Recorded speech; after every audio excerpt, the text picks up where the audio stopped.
छोटी छोटी राहें मिलके कहीं दूर दूर मंजिल पर जाएगी। कभी छाँव छाँव कहीं धूप सताएगी। लंबी लंबी दूरी भी यूं ही चलते चलते कम होती जाएगी। कभी छाँव छाँव कहीं धूप सताएगी। सफर अनजाना सा है, रास्ता बेगाना सा है, हर मोड़ मोड़ पे कुछ नया सा है। আচ্ছা, কেমন হবে বলো তো যদি কমলা লেবুর বাগানের মধ্যেই থাকা যায় সারাদিন, আর সেখান থেকে উপভোগ করা যায় কাঞ্চনজঙ্ঘাকে আর প্রকৃতিকে, প্রাণ ভরে অক্সিজেন নেওয়া যায়। সেরকমই একটা খুব সুন্দর জায়গার সন্ধান নিয়ে চলে এসেছি আজ আমি। নমস্কার বন্ধুরা, once again welcome back to my channel Offbeat Hunters. আশা করি সবাই ভালো আছো। আবার একটা নতুন ব্লগে তোমাদেরকে সবাইকে জানাই স্বাগত। শিটং এত পরিচিত একটা জায়গা এখন সব ভ্রমণপ্রিয় মানুষের কাছে। কমলা লেবু আর সিনকোনার দেশ হচ্ছে এই শিটং। আমরা সবাই এখন ঘুরতে গিয়ে, বিশেষত নর্থ বেঙ্গল ঘুরতে গিয়ে খুঁজি কোনো অফবিট ডেস্টিনেশন।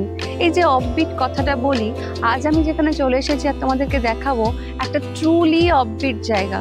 যদিও শিটং একটা পরিচিত জায়গা হলেও শিটংয়ের এই গ্রামটা একটা একদম অফবিট ডেস্টিনেশন, যার মধ্যে রয়েছে মাত্র কয়েকটা হোমস্টে।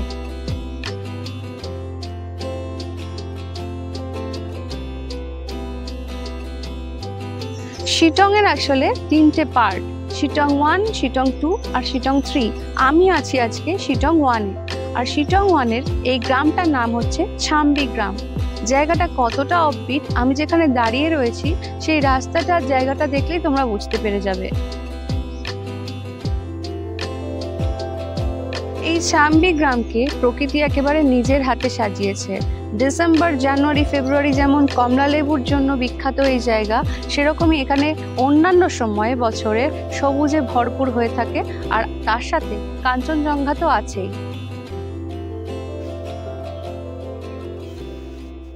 এই ছাম্বি গ্রামে আছে মাত্র কয়েকটা হোমস্টে। গ্রামটা যেহেতু এখনো অফবিট এবং ট্যুরিস্টদের কাছে খুব একটা পরিচিত নয়, এখানেই তোমাদেরকে দেব একটা সুন্দর হোমস্টের হদিশ।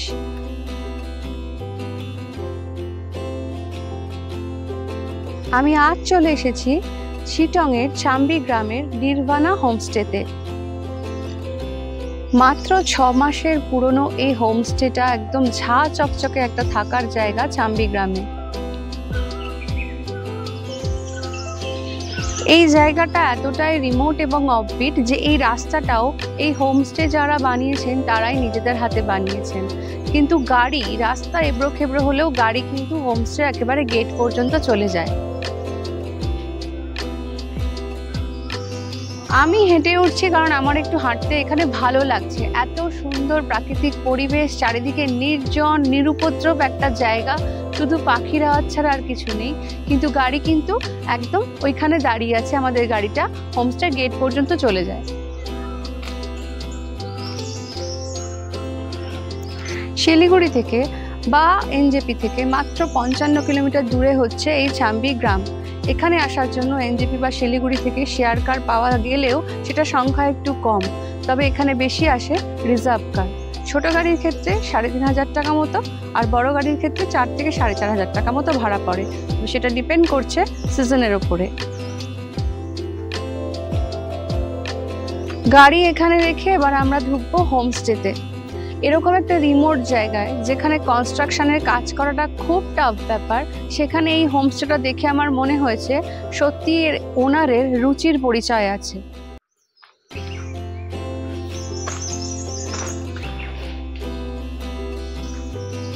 এই প্রপার্টিটা কিন্তু অনেক বড় জায়গার, মানে আমার চারিদিকে যে জায়গাটা আমি দেখতে পাচ্ছি, যেদিকে চোখ যাচ্ছে সবটাই হচ্ছে এই নির্ভানা হোমস্টের প্রপার্টি।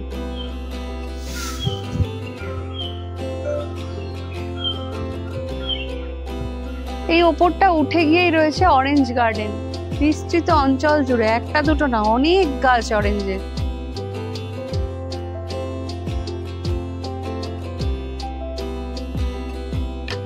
প্রপার্টি অনেক বড়, কিন্তু হোমস্টেটা কিন্তু নিট অ্যান্ড ক্লিন এবং ছোট্ট একটা হোমস্টে। 4টে মাত্র এখানে রুম আছে এখনো পর্যন্ত, পরবর্তীকালে হয়তো আরো কনস্ট্রাকশন হবে।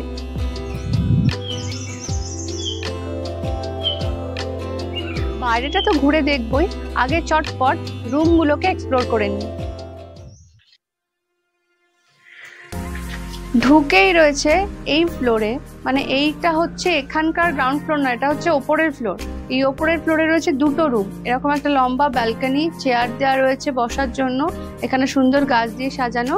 আর এই ফ্লোরে এইখানে হচ্ছে একটা রুম, আর পেছন দিকে রয়েছে একটা রুম। প্রথমে এই রুমটা দেখে নিই। রুমটা কিন্তু ছোটর মধ্যে ভীষণ সুন্দর। রুমে ঢুকেই দেখতে পাচ্ছি দুপাশে দুটো বেড রয়েছে, একটা কুইন সাইজ একটা কিং সাইজ বেড রয়েছে, তার সাথে তো পিলো ব্ল্যাঙ্কেট সবকিছু আছেই। একটা ওখানে টেবিল দেওয়া রয়েছে, এখানেও একটা বেড সাইড ইউনিট আছে, একটা কার্পেটও পাতা রয়েছে।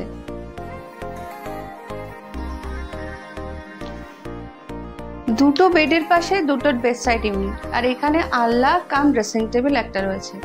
এগুলো তো গেল ফার্নিচারের কথা, কিন্তু রুমটা ইটসেলফ কিন্তু ভীষণ সুন্দর। এর ডেকোরেশনটা ওপর থেকে একদম বিরাট বড় বড় গ্লাস দিয়ে করা, ওখানটা আলো আসার জন্য বড় বড় জানলা রয়েছে, যেখান থেকে প্রাকৃতিক দৃশ্য তো দেখা যাবেই, আর এনাফ লাইট আসবে। আর পুরো wooden finish, wooden and concrete মেশানো, কিন্তু ডেকোরেশনটা কিন্তু ভীষণ সুন্দর।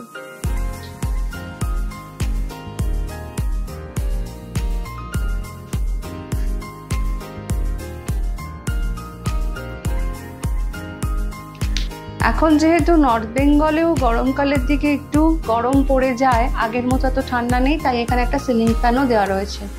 ওয়াশরুমটাও কিন্তু বেশ সুন্দর, আর সমস্ত রকম আধুনিক সুযোগ সুবিধাও রয়েছে।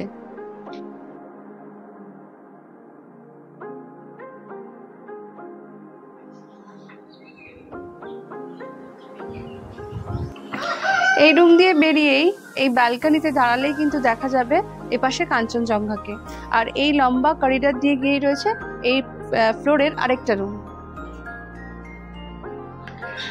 এখন আমি যে রুমটা দেখাবো সেই রুমটার অ্যাকচুয়ালি দুটো এন্ট্রি গেট, দুটো এন্ট্রি দরজা। এপাশ দিয়ে ব্যালকনি থেকে ঢোকা যায় একটা দরজা দিয়ে, আর ঠিক সামনের ব্যালকনি দিয়েও আরেকটা দরজা দিয়ে ঢোকা যাবে, সেটা আমি ওদিক দিয়ে বেরোচ্ছি।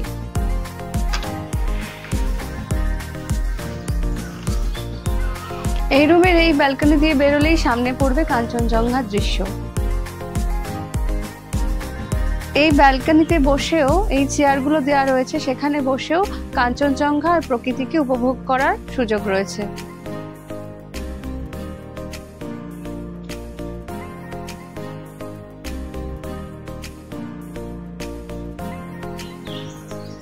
এখানে বসে যদি ওয়েদার পরিষ্কার থাকে তাহলে কিন্তু কাঞ্চনজঙ্ঘার পিকটা দেখা যায়। সামনে ওয়েদারটা ফগি রয়েছে বলে বোঝা যাচ্ছে না, কিন্তু একটা লাইনটা দেখা যাচ্ছে পারে, সুউচ্চ পাহাড়, বিরাট বড় বড় পাহাড় সামনে, আর তার মাঝখান থেকে কাঞ্চনজঙ্ঘার পিকটা এখান থেকেই দেখা যায়। এবার এই রুমের ভেতরটা দেখে নিই।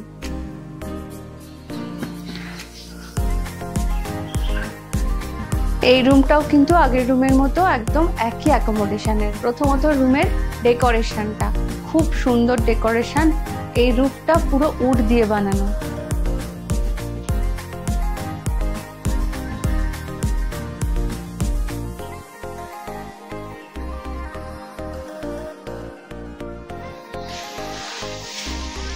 জানলার পর্দা সরালেই ঘরে বসে, একেবারে খাটে বসে দেখা যাবে কাঞ্চনজঙ্ঘাকে। তাছাড়াও আরো রয়েছে দুটো বড় বড় জানলা, রয়েছে একটা কিং সাইজ আর একটা কুইন সাইজ বেড, একটা বেড সাইড ইউনিট, আর ওইদিকে যেখানে বলেছিলাম আরেকটা এন্ট্রান্স রয়েছে, ওই ব্যালকনি দিয়ে ঢুকেই রয়েছে আলনা কাম ড্রেসিং টেবিল, যেখানে একটা চাওয়ালও দেওয়া রয়েছে।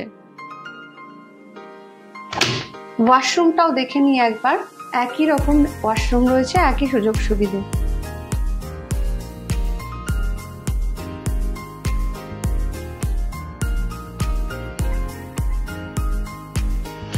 এই ফ্লোরের নিচের ফ্লোরেও রয়েছে সেম দুটো রুম, এবার আমরা সেইগুলো একবার দেখে নেব। এই শিটং এ আসার কিন্তু অনেকগুলো রাস্তা আছে, দার্জিলিং থেকে বা কার্শিয়াং থেকে বা কালিম্পং থেকে, যেখান থেকে আসতে চাও সেটা তো আসতে পারোই। আর এনজেপি বা শিলিগুড়ি থেকে কিভাবে আসবে সেটাও বলে দিয়েছি। এবার বলি, এখানে আসতে গেলে কিন্তু 3টে রুট পড়ে। মংপু হয়ে যোগীঘাট হয়ে আসতে পারো, বা বিরিকদারা অহলধারা হয়েও আসতে পারো। যে দুটো রাস্তা বললাম সেই দুটো রাস্তাই কিন্তু, মানে যে জায়গাগুলোর নাম বললাম প্রতিটাই কিন্তু এক একটা সুন্দর জায়গা, সুতরাং ওখানে স্টে করেও আসা যায়, বা ওই জায়গাগুলো ঘুরে তারপরেও এখানে আসা যায়, বা শিবখোলা হয়েও আসা যায়, রংটং শিবখোলা হয়েও আসা যায়, সেটাও কিন্তু খুব সুন্দর জায়গা সব। 3টে রাস্তায় কিন্তু আলাদা আলাদা বৈচিত্র্য আছে, মানে 3টে জায়গায়, মানে 3টে রুটেরই কিন্তু খুব সুন্দর সুন্দর ভিউ পয়েন্ট পড়বে, থাকার জায়গা পড়বে এবং দেখার জায়গা পড়বে। এবং সবশেষে তো এই চাম্বিগাঁও আছেই, একদম অফবিট ডেস্টিনেশন, একটা সুন্দর জায়গা। সে হানিমুন কাপল হোক কি বন্ধু বান্ধবরা সবাই মিলে আসুক, দুর্দান্ত জায়গা এটা, খুব সুন্দর কেটে যাবে 2টো দিন। প্রকৃতার্থে অফবিট ডেস্টিনেশন বলতে যা বোঝায়, এই জায়গাটা হচ্ছে একদম তাই।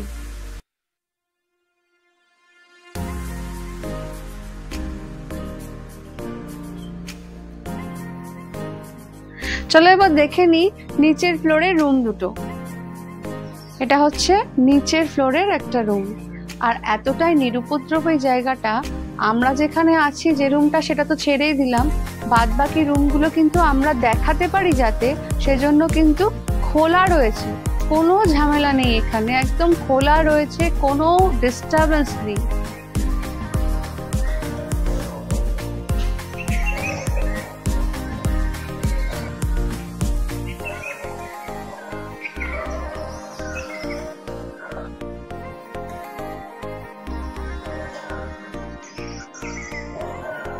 এই রুমের সঙ্গে রয়েছে একটা লম্বা এবং বড় ব্যালকনি, আর এই ব্যালকনি দিয়ে গিয়েই রয়েছে আরেকটা রুম।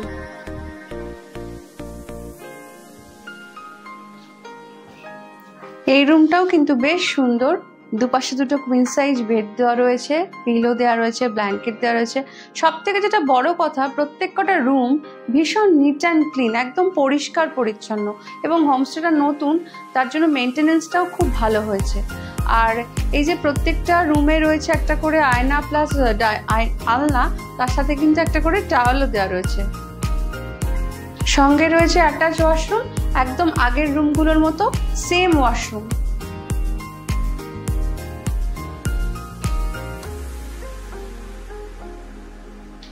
এই বিল্ডিংটা তো দেখিয়ে দিলাম, এখানে টোটাল 4টে রুম আছে, সেটাও দেখিয়ে দিয়েছি। এবার দেখে নিই, এই ফ্লোরেই রয়েছে, এই গ্রাউন্ড ফ্লোরেই রয়েছে এদের ডাইনিং এরিয়াটা। তো ডাইনিং এরিয়াটাও একবার দেখে নিই। ডাইনিং এরিয়াটাও কিন্তু বেশ স্পেসিয়াস, বেশ বড়, ডাইনিং টেবিলটাও অনেক বড়, অনেকজন মিলে একসাথে বসা যাবে। আর যেটা আমার ভালো লাগছে সেটা হচ্ছে ওখানে একটা সোফার সঙ্গে টেবিল দেওয়া রয়েছে, একটা বেশ আড্ডা মারারও জায়গা হবে। এখানে বসে সন্ধ্যেবেলা যদি গ্রুপ করে আসা যায় বন্ধু বান্ধবরা, তাহলে এখানে বসে কিন্তু সবাই মিলে একটু আড্ডাও মারা যাবে, সঙ্গে স্ন্যাক্সও নেওয়া যাবে। ডাইনিং এরিয়ার স্পেস, ডেকোরেশন, এর রুফটা টোটাল মিলিয়ে আমার কিন্তু খুব সুন্দর লেগেছে এই জায়গাটা।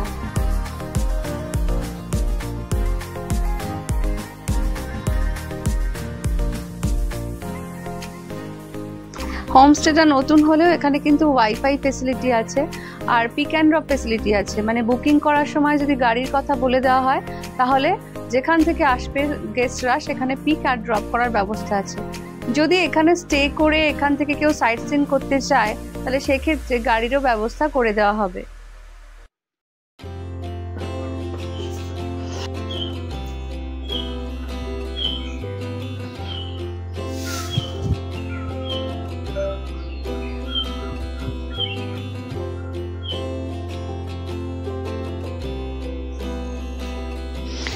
এই জায়গাটা এসে কিন্তু শুধু যে একদিন থাকা তা না, এই জায়গাটা, গোটা জায়গাটা ঘুরে দেখতে একটা বেলা চলে যাবে। এত সুন্দর জায়গাটা, এই একটু এখানে সমতল, ওখানে পাহাড়, এত ভালো লাগছে। আর শুধু পাখির আওয়াজ পাওয়া যাচ্ছে, আর কোনো আওয়াজ নেই, আর হাওয়া দিচ্ছে, একটা মিষ্টি হাওয়া দিচ্ছে, ভীষণ সুন্দর লাগছে এই জায়গাটা। কি মিষ্টি একটা গন্ধ বেরোচ্ছে। আরে দেখো অরেঞ্জ গাছে সব ফুল হয়ে রয়েছে এখন, আমার চারিদিকে অরেঞ্জ গাছ, মানে এটা পুরো অরেঞ্জ গার্ডেন। কি সুন্দর যে লাগছে না জায়গাটা।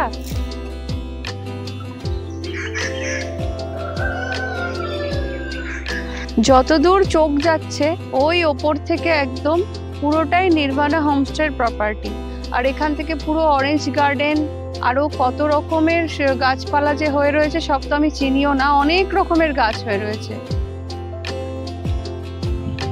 এখানে যদি কেউ 2 দিন স্টে করে তাহলে কিন্তু 1 ডে ট্যুরের মধ্যে অনেকগুলো জায়গা পড়ে যাবে। এখান থেকে যাওয়া যায় আর কি, শিটং থেকে লামাহাটা, তিনচুলে ওই দিকটা তো যাওয়া যায়, যা আসার পথে পড়বে নামথিং পোখরি, ভীষণ সুন্দর একটা জায়গা।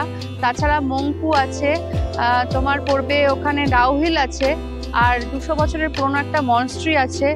তারপরে তোমার আই লাভ শিটং যে সাইট সিনটা হয় ওই ভিউ পয়েন্টটাও দেখা যায় এখান থেকে।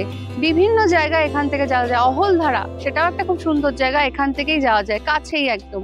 খুব সুন্দর জায়গাগুলো এখান থেকে 1 ডে ট্যুরের মধ্যে পড়ে।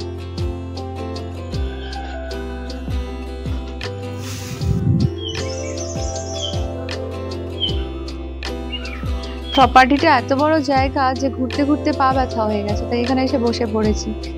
এবার বলে দিই এখানকার ট্যারিফটা। এখানকার ট্যারিফ হলো 1400 rupees per day per head. তার মধ্যে তো 4টে মিল ইনক্লুডেড আছে জানোই। শুরু হচ্ছে লাঞ্চ থেকে, তারপরে স্ন্যাক্স আর টি, ডিনার, আর পরের দিনের ব্রেকফাস্ট।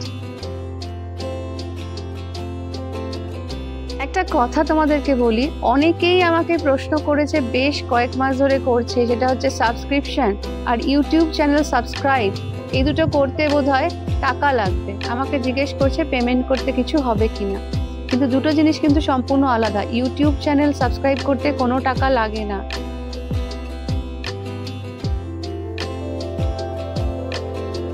শুধুমাত্র যে ঘুরতে আসার জন্য তা নয়, এরকম একটা অফবিট ডেস্টিনেশনে 2 দিন একদম রিল্যাক্স করে থাকার জন্য কিন্তু বেস্ট একটা জায়গা লাগলো আমার।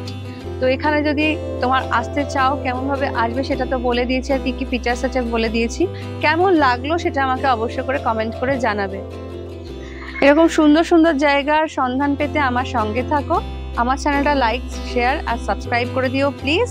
আজকের জন্য টাটা, এই পর্যন্তই। দেখা হবে আবার পরের কোনো ব্লগে।